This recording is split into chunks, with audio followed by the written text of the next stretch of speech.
Miss Rachel, she just put out a post recently. This is what she said. She said, I am a Christian.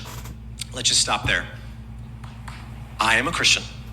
If you start in your life with that phrase, I am a Christian, you are saying, I am right now standing in proxy to represent Christ. That's what you're saying.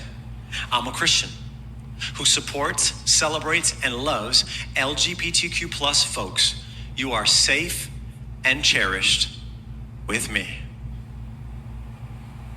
This is a woman that you are allowing to indoctrinate your children. We can't stand with this.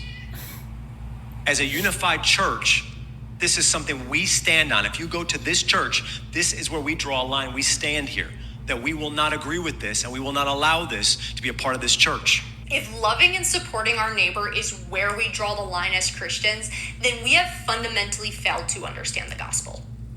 Jesus said, love your neighbor as yourself. He did not say, love your neighbor once you've determined their sexuality, their theology, their politics, or life choices, and if those choices are worthy of what you deem of your approval. Because you cannot claim to love someone while simultaneously telling them that an intrinsic part of who they are makes them unworthy of that same support, dignity, and celebration you freely give to everyone else that looks and acts how you think they should look and act. You are not the gatekeeper of love and acceptance. Imagine saying, I love you, but I can't support the fact that you were born with blonde hair. You would immediately recognize how absurd that sounds. Jesus never once said anything against the LGBT plus community, but Jesus had plenty to say about pride, hypocrisy, self-righteousness, judgment, and religious people burdening others while believing themselves righteous. So if Christianity has reached the point where someone can say, this is where we draw the line at loving and supporting people, then maybe the line has been drawn in the wrong place. And I don't know about you, but I would rather be judged for loving and supporting my neighbor too radically than spending my life finding theological loopholes for why certain neighbors deserve less of my love and support.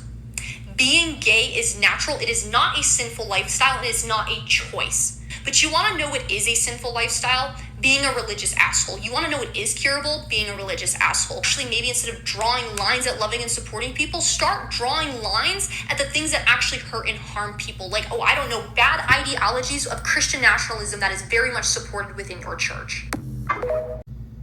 First of all, amen to everything she just said. Secondly, if you say you're a Christian, but you cannot support somebody who's gay, bi, or trans, then you're not a Christian.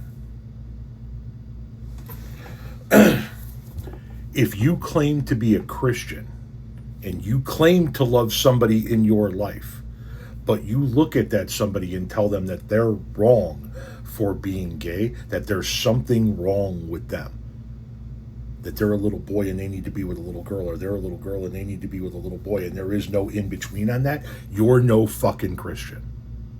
You're a pretend Christian.